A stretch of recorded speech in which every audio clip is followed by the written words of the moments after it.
Did you know that the birthstone of April is the hardest, most radiant, and perhaps surprisingly colorless gem?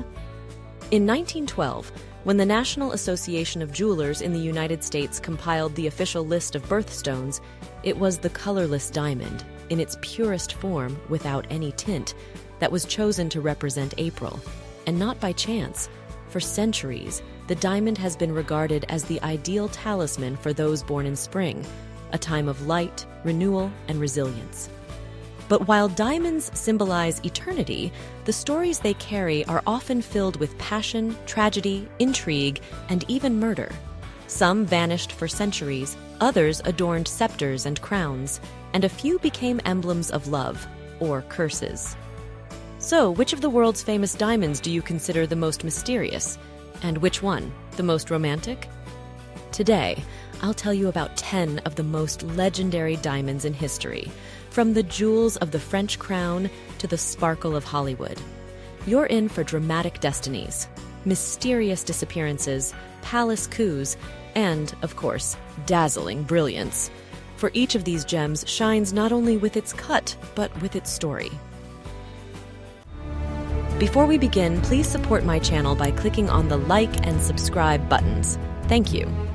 If every diamond in our story is a symbol, then the Koh-i-Noor, which means mountain of light in Persian, is a symbol of power, pain, and the ongoing debate over justice. It is believed that the Koh-i-Noor was discovered in central or southern India, possibly in the legendary Golconda mines. The exact time of its discovery remains unknown, though ancient legends link it to gods and heroes. The first reliable references to the diamond date back to the early 14th century, when it belonged to the Kakatiya dynasty. From there, it passed through many hands, becoming a symbol of power and prestige for a succession of rulers, including Mughal emperors, Persian shahs, Afghan emirs, and Sikh maharajas. In 1849, following the annexation of Punjab, the diamond was ceded to the British East India Company under the terms of the Treaty of Lahore, signed by the last Sikh ruler, 10-year-old Duleep Singh, and was later presented to Queen Victoria. Originally, the Koh-i-Noor weighed around 191 carats, but in 1852, Prince Albert decided to have it recut to enhance its brilliance. Unfortunately, the cutting process significantly reduced its size, and the diamond now weighs 105.6 carats. Today, the Koh-i-Noor has an oval, brilliant cut. It possesses exceptional clarity, although its color is considered unremarkable. The diamond became part of the British crown jewels. It was first set into a brooch worn by Queen Victoria, later mounted in the crown of Queen Alexandra, then the crown of Queen Mary. In 1937, it was placed in its current setting, the crown of Queen Elizabeth, the Queen Mother, last seen at her funeral in 2002. The Koh-i-Noor remains the subject of international disputes. India, Pakistan, Afghanistan, and other nations claim that the diamond was unlawfully taken by Britain. India has repeatedly demanded its return, but the British government has refused, citing historical context. Today, the Koh-i-Noor is on public display in the Tower of London as part of the British Crown Jewels collection. It is one of the most visited exhibits in the Tower. Despite the controversy surrounding its ownership, the diamond continues to stand as a symbol of the British monarchy. But what do you think? Who rightfully owns the Koh-i-Noor, and is there a clear answer to that question? In the next segment, the story of a diamond that was divided into 9 stones, including the largest gem ever cut, the Cullinan, the Star of Africa. What do you do with a diamond the size of a human heart? When, in January 1905, a giant, colorless diamond weighing 3,106 carats was discovered at the Premier Mine in South Africa, it caused a sensation.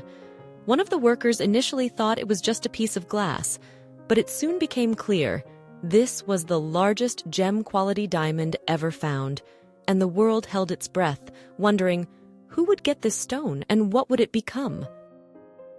In 1907, the government of the Transvaal colony, part of the British Empire, decided to present the Cullinan to King Edward VII as a gesture of reconciliation after the Anglo-Boer War.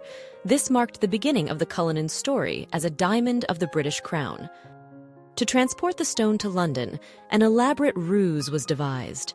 A public display was staged with an armed escort guarding a ship supposedly carrying the diamond. In reality, the priceless gem was simply mailed in an unremarkable box. In London, the king entrusted the cutting to the legendary Asher Company of Amsterdam. The diamond set off on another journey, again undercover. Public attention was drawn to an empty case aboard a naval ship, while the real Cullinan was quietly carried in the coat pocket of Abraham Asher, brother of the cutter Joseph Asher. It was Joseph who had the honor of splitting the massive stone. In the presence of the press and a notary, he positioned a steel blade into a prepared groove and struck it with a mallet, only to break the tool instead of the diamond. The Cullinan remained intact, as if mocking him. According to legend, Asher fainted from the tension, though his nephew later joked it was more likely the champagne after the successful second blow. A few days later, in a calm, private setting, Joseph made a second strike, and this time, the diamond split perfectly, like butter.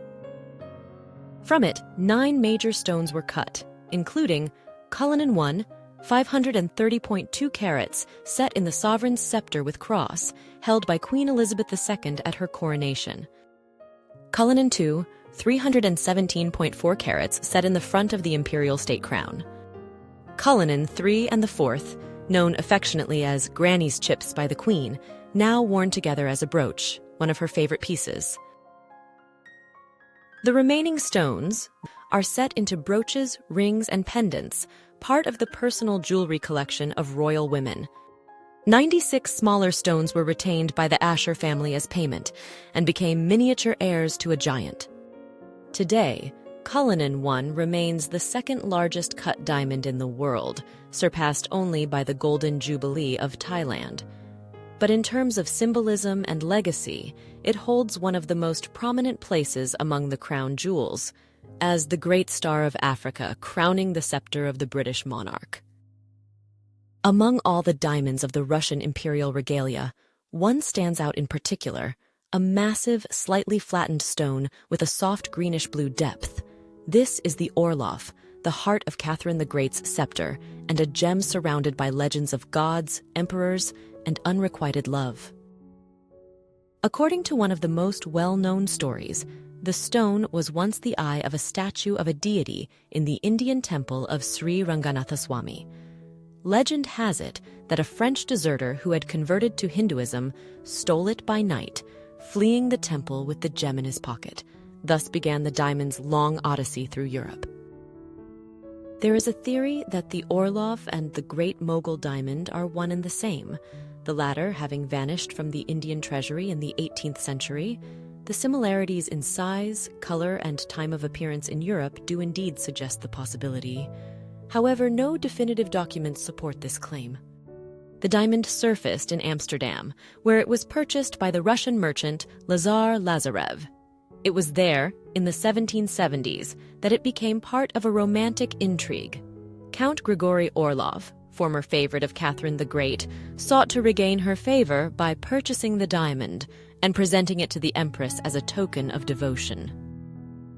It is said that Catherine was touched, but her heart already belonged to Potemkin. Nevertheless, she appreciated the gesture, and in 1774, the diamond was set into the imperial scepter crafted by the jeweler Lascaris. Since then, the Orlov has crowned the symbol of Russian monarchy, becoming the tangible embodiment of Catherine II's power. Weighing approximately 190 carats, the Orlov diamond features a rare rose-style cut known as the Indian rose. It does not sparkle as brightly as modern brilliant-cut diamonds, but its soft glow and complex optical depth give it a unique, almost mystical quality. Today, it is housed in the Diamond Fund of the Moscow Kremlin, and when one looks at it, it is hard to tell what shines more within it, grandeur, legend, or the sorrow of unrequited love. If the Orlov became a symbol of imperial might in Russia, then the next diamond, the Regent, made its way into the heart of France, leaving its mark on crowns, hats, and even the hilt of Napoleon's sword. Among all the French royal jewels, the Regent stands out not only for its dazzling beauty, but also for its dramatic, almost cinematic fate. Weighing 140.5 carats, this diamond is considered one of the most flawless stones ever discovered in India.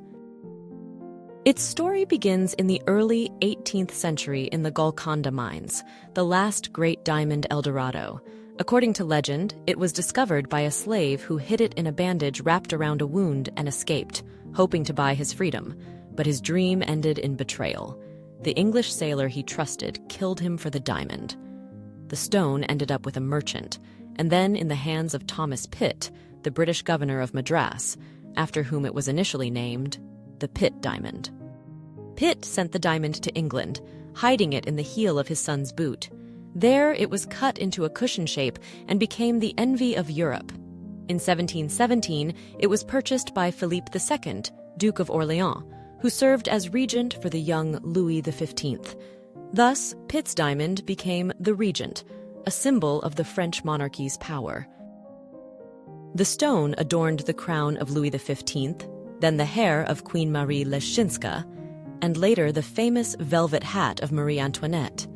But in 1792, during the French Revolution, the diamond was stolen along with other crown jewels. It was found a year and a half later, hidden beneath the beams of a Parisian attic.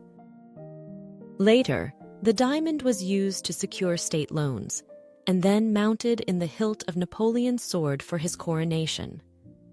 After his exile, Empress Marie-Louise took the diamond to Austria, but her father, Emperor Francis I, returned it to France. It later adorned the crown of Charles X and the Greek-style diadem of Empress Eugenie, wife of Napoleon III. When France sold off most of its royal jewels in 1887, the Regent was excluded from the auction as a national treasure. Today, this diamond is a jewel of the Louvre. It not only survived revolutions and wars, but became an enduring symbol of lost royal splendor and artistic perfection. If the Regent became a symbol of the brilliance of the French monarchy and Napoleon's ambition, then the Sancy represents not only power, but also mystique, intrigue, and mystery, wrapped around the stone like a delicate veil of time. It is one of the oldest diamonds in Europe. Its story dates back to the 16th century, when diamonds were just beginning to gain popularity at European courts. Weighing around 55 carats and marked by a distinctive pale yellow haze, the Sancy traveled a long path from Portugal to France to England and back again, with each chapter worthy of an adventure novel.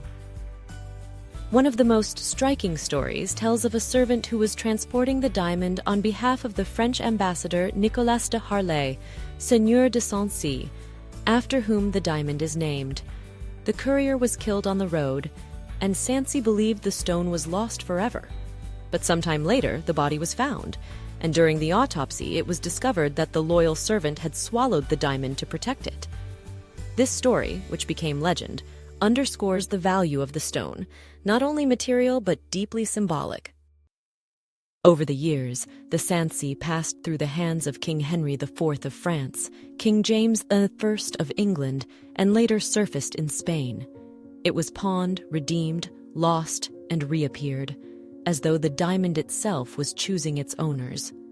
In the 17th century, it returned to France, adorning royal insignia and ceremonial garments of Louis XIII. Later, after a series of ownership changes, the diamond passed to Russian collectors, and then to the Demidov family. In the 19th century, it was sold to an anonymous buyer, and in 1906 was acquired for the Louvre, where it remains to this day. Today, it is displayed beside the Regent in the Galerie d'Apollon, and their brilliance complements one another, one dazzlingly pure, the other mysteriously smoky. But unlike the majestic Regent, the Sancy seems to whisper, "I have witnessed conspiracies, bargains, and silent faithful devotion. I'm not royal, I am human." After bloody revolutions, royal intrigues, and epic escapes, it's time to step into the darker side of history, where the glow of a diamond becomes a chilling omen. The second part of our journey is dedicated to stones shrouded in mystery, legend, and strange coincidences, and the first among them is the Hope Diamond. At first glance, it's just a gemstone the color of midnight sky, deep grayish blue, weighing 45.52 carats, and now housed in the Smithsonian Museum in Washington. But the story of the Hope is not just a chain of owners. It's a mystical saga filled with ancient curses, palace conspiracies, tragic deaths, and a flair that's truly unforgettable. It all began in the 17th century when French merchant Jean-Baptiste Tavernier acquired an unusual diamond in India weighing more than 112 carats, triangular, roughly cut, and with a mysterious violet-blue hue. In 1668, he sold it to King Louis XIV, who had his royal jeweler recut the stone into the 69-carat French blue, a ceremonial jewel and a symbol of absolutist power. During the French Revolution in 1792, the diamond was stolen from the royal treasury and disappeared for 2 decades. In 1812, a 45-carat blue diamond appeared in London, strikingly similar in color and shape. No one could ignore the coincidence. This new stone, the Hope, surfaced just days after the statute of limitations expired for the theft of the French crown jewels. Much later, in the 21st century, computer modeling confirmed that the Hope and the French blue are indeed the same diamond. The Hope ended up in the collection of banker Henry Philip Hope, from whom it got its name. After his death, the diamond passed from hand to hand, often used to settle its owner's debts. In the 20th century, it was acquired by jeweler Pierre Cartier, who successfully sold it to American heiress Evelyn Walsh McLean. She wore it daily, even attaching it to her dog's collar, and believed that if tragedy struck, it wasn't because the diamond was cursed, but because the wearer didn't know how to carry it. Still, her life was marked by many losses. Her son died, her husband lost his mind, and her business collapsed. After her death, the Hope Diamond was bought by Harry Winston, who, after 10 years of exhibitions and charity events, donated it to the Smithsonian Institution in 1958, simply mailing it in an envelope. Today, the Hope is one of the museum's most visited exhibits. It is famous not only for its story, but for a rare property. Under ultraviolet light, it glows red, like a smoldering coal from within. Scientists attribute this to the presence of boron in the crystal structure, but we know that science doesn't stop legends from living on. Would you dare wear a jewel with such a past? Or would you avoid it, even behind glass? Coming up, we go even deeper into the world of mystery, with the story of a diamond once called the idol's eye, and said to stare straight into your soul. This 70.21-carat diamond, cut in the shape of a slightly elongated drop with 9 main facets, seems to beg to be called an eye. Unsurprisingly, stories began forming around it from the very beginning. It was said to have been pried from the statue of an Indian deity sold on the black market and cursed for sacrilege. But no document confirms this version. All we have are the shape, the color, and the name, each enough to stir the imagination. The stone does indeed originate from Golconda, like many legendary diamonds. Its history fades into the mist of the early 17th century, where myth blends with possible fact. Some say a Persian prince named Rahab pawned the diamond to pay off debts, and it supposedly ended up in the hands of the East India Company. But there is no trace of the prince, the contract, or the diamond in the records of that time. Then comes a 300-year silence, until suddenly, 1865, a Christie's auction in London. A magnificent large diamond surrounded by 18 smaller stones. This is how it was first officially recorded. Its trail goes cold again until 1906, when it appears in the collection of Abdul Hamid II, the Sultan of the Ottoman Empire, a cruel ruler known as the Red Sultan. In 1909, after he was deposed, a betraying servant sold the diamonds in Paris, and the idol's eye was purchased by a Spanish aristocrat. After World War II, the diamond ended up in the United States.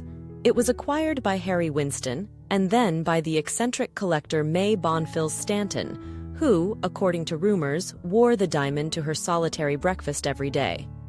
The stone later passed to jewelers, appeared at De Beers exhibitions, and was sold for record sums, until in 1979 it landed with Lawrence Graff, and possibly briefly with Ferdinand Marcos, the president of the Philippines, surrounded by corruption and extravagance.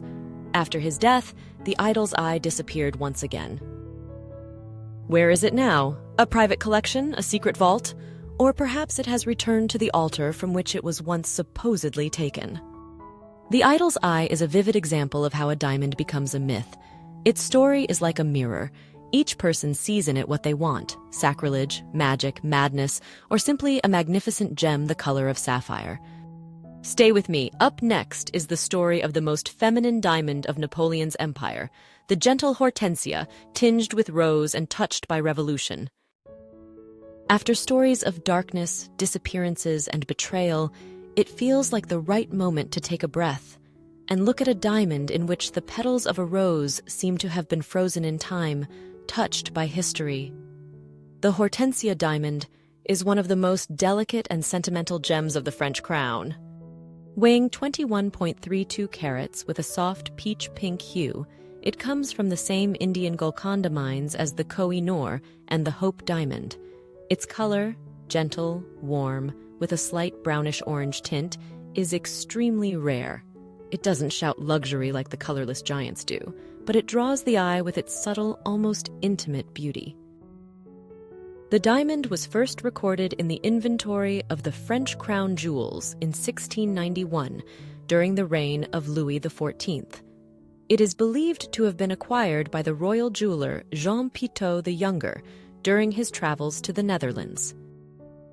The stone received its name later in honor of Hortense de Beauharnais, stepdaughter of Napoleon and Queen of Holland. In truth, Hortense never owned the diamond. Perhaps the name stuck because of the resemblance of its hue to the flowers she was named after. Over the years, the Hortensia adorned hairpins, ceremonial decorations, and, according to one version, even Napoleon I's epaulet. The diamond was never set in a crown, but used instead for costume details, which only emphasized its refinement and taste. Like most of the French crown jewels, the Hortensia was stolen during the looting of the treasury in the Revolution of 1792. It was later recovered reportedly thanks to the testimony of one of the thieves, François Dupeyron, who revealed its hiding place shortly before his execution. Since then, the stone has borne a crack running from the girdle nearly to the coulee, a scar it carries to this day. The Hortensia reappeared in state regalia during the reign of Napoleon III, and when France decided to auction off its royal jewels in 1887, it was spared, as a national treasure that could not be sold. Today, the diamond is displayed in the Galerie d'Apollon of the Louvre, next to the Sancy and the Regent. In our journey through the mysteries and legends of diamonds, we've ventured deep into the past. But now, before us stands not a shadow of history, but a symbol of perfection from the end of the 20th century. This is the Centenary Diamond, a diamond not shaped by time, but by human hands. The stone was discovered on July 17, 1986, at the famed Premier Mine in South Africa, using an electronic X-ray recovery system.